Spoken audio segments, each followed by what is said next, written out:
un ministre de la justice bi wax ne carrément dañ ma jox ma delloo de façon gracieuse loolu est-ce que nekkul sax loolu moo njëkk a poser problème. waaw démb. oui. déglu naa Ismaïla Madior Fall je crois au moins 4 fois. waaw. dama ko déglu yow moom dafa mel da la choqué woon. dégluwaat ko. non xam nga dafa am ay discours yoo xam ne da nga koy décrypter. sur le plan psycholinguistique. xam nga psycholinguistique dafa am. parce que koo xam ne dafa ne bés bu ñu nee maa def dinaa expliquer lu tax ñu ne maa def. kon kooku il est en train de s'accuser koo xam ne ñu ngi ñëw di la guerre c'est un acte outrageant. En tant que ministre de la justice. Hein? Ministre de la justice. C'est un acte outrageant. Problème. C'est vrai.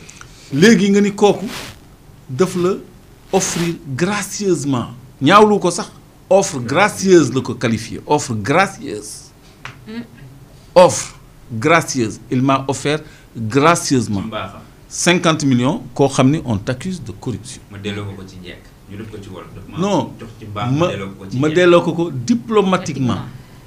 j'ai refusé diplomatiquement léegi loolu waxam la moom c'est sa déclaration à lui. maintenant lan mooy solos pourquoi tant de d'égards ci koo xam ni dafa ñëw pour guerre la. 50 millions. ça veut dire que yow mënoo dindi ni corruption am na bu amul am na tentative parce que loolu mu expliqué c'est constitutif d'au moins d'une tentative de corruption. C'est un professeur de droit. Un titulaire de chaire agrégé. xam na conséquences judiciaires li mu wax mais mënu koo bañ a wax parce que ça veut dire que moom dugg na jusqu'au cou ku nangu loolu ku nangu ni jéem nañ maa guerre ci ku ñuy tuumaal guerre waaw jéem nañ ko. ça veut dire que tu n'as pas d'argument léegi ce qui se passe mooy. les gens gardent maintenant les traces de leurs engagements verbaux. Comment ça? Ah yow nga nekk entrepreneur am marché. nga séq ak nit ki ay dizaines wala ay centaines de millions. loo xam ni amul bind. loo xam ni amul bind. joxul ñu la chèque liquide lañ lay jox mais di nga jël des traces de tes engagements verbaux. pour yow parce que mën nañ la war di koy accuser am na lu mu téye. attends yéen fii am na ay offres yoo xam ni xoolal am na ay offres yu mu leen tegal fii ci beneen dossier boo xam ni waxtaanee nañ ko fi.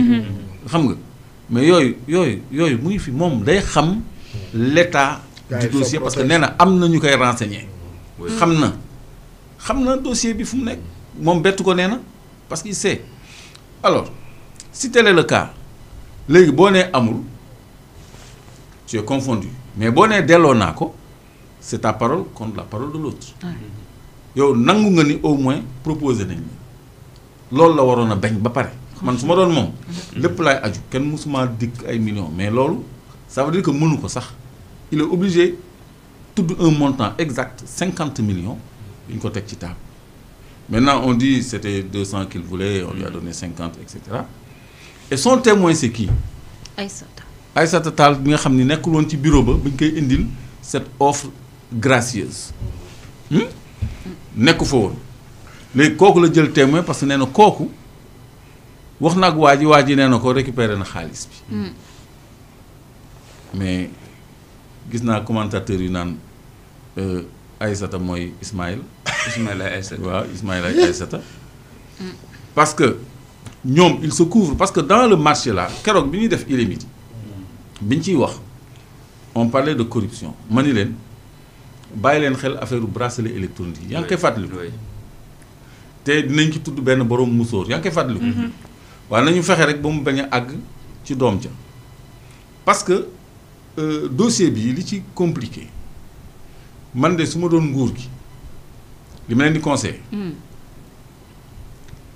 ñi ko séq bu ñu leen woowee dañ leen takkal bracelet électronique bàyyi leen ñu toog ba ñu enquête seen enquête reddition des comptes dossiers yu bëri parce que li ñu yor ci dossier bëri na bëri goo xam ne te bii nii baaxagul bii nii. ban moo baaxagul ban moo baaxagul bu Ismaïla Madior bi. pourquoi mu bon. baaxagul de. pourquoi mu bon.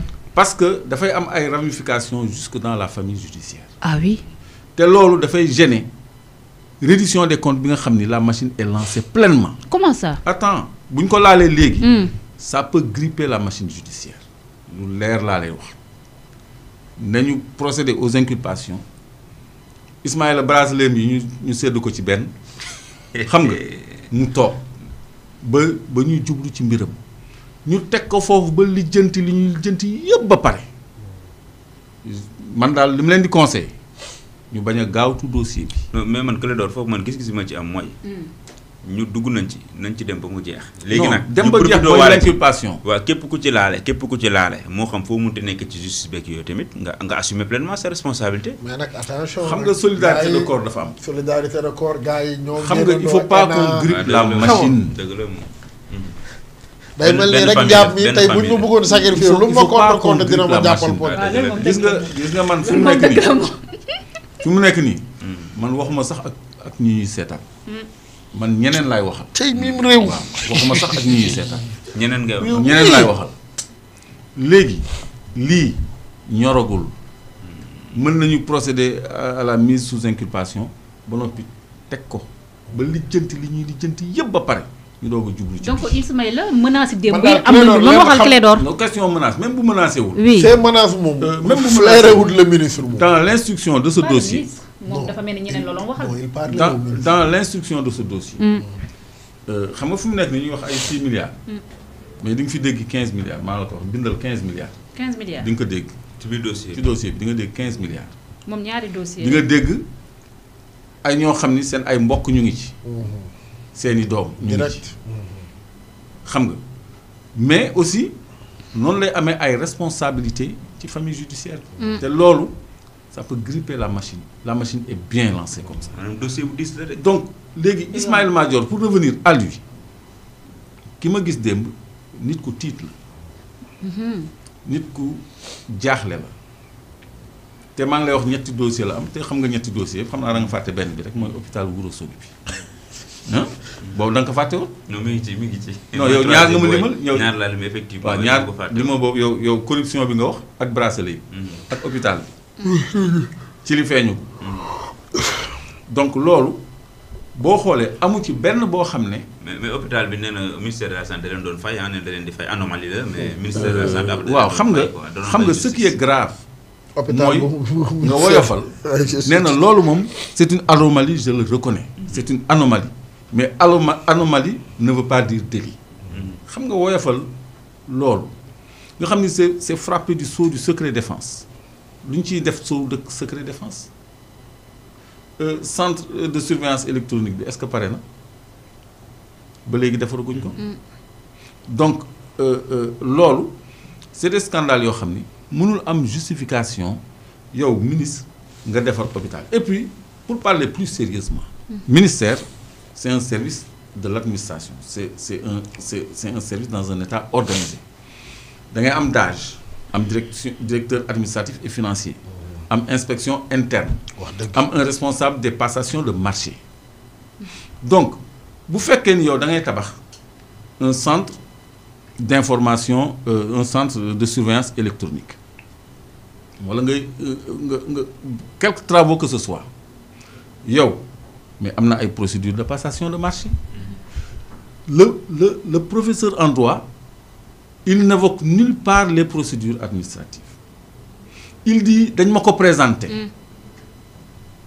bi ñu ma ko présenter wax nañ ma lii ak lii ci moom jox nañ ma ay maquettes de ses réalisations et il m'a convaincu et je lui ai fait confiance où est son administration est-ce que loolu ministre bi moo ko war a lijjanti. peut-être aussi il y avait pas de l'argent à débourser. Il y a pas de peut-être ici même s'il y a pas l'argent il y a les procédures il y a eu pas eu de procédure c'est-à-dire c'est du copinage nit lañ la présenté il a compétit avec personne il t'a convaincu parce que dañ la wax ay réalisations nga ni dinaa la ko jox d'ailleurs envisagé woon naa ko sax jox plus bëggoon na ko jox leneen ak leneen ak leneen construction maison de justice yeeg tribunaux yeeg yooyu. mais Clédor foofu sur ce point il s'est expliqué. parce que nee na amutoon na xaalis moo tax def na appel d'offre. il s'est justifié. Oui. pas c'est pas une non pas appel d'offre non moom waxul appel d'offre. dafa ne loolu laa lay wax ma ne moom da ne amul li nga xam ne moo nekk appel d'offre loolu moo tax amul xaalis moo tax def na appel d'offre. moom parce que waa ji woon ko woon fay en fait. attends moom dafa def liquide oui dation en paiement. voilà c'est le mot qu'il a utilisé. waaw mais dation en paiement mooy nit ki ñu fay la en nature. nga def réalisation. voilà ñu jox la suuf nga tabaxal ma jox la ci suuf si dara. nga fayeeku sa bopp.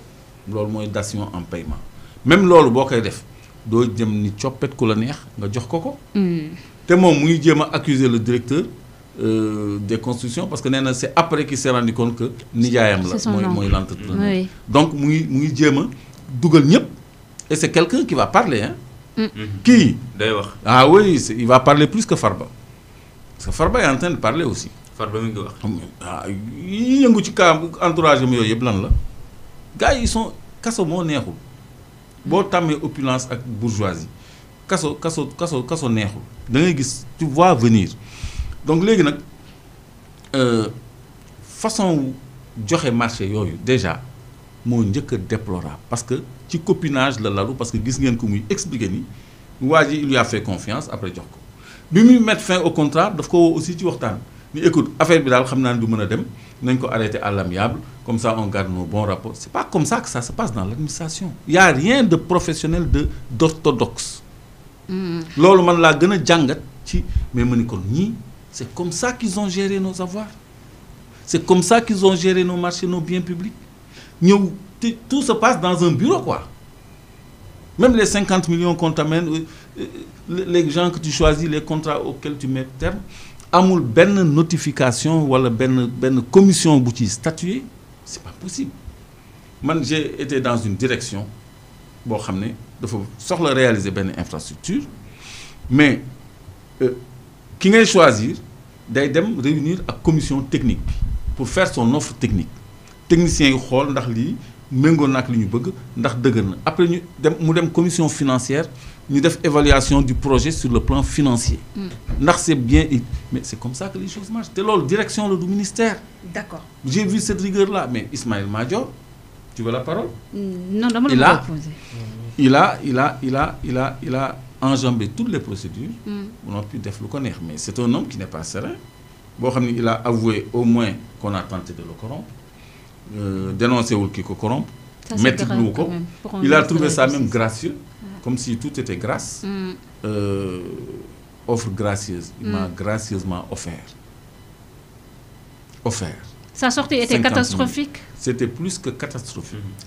Surtout quand il dit que il sait que dafay am problème. Que nee na bés bu amee problème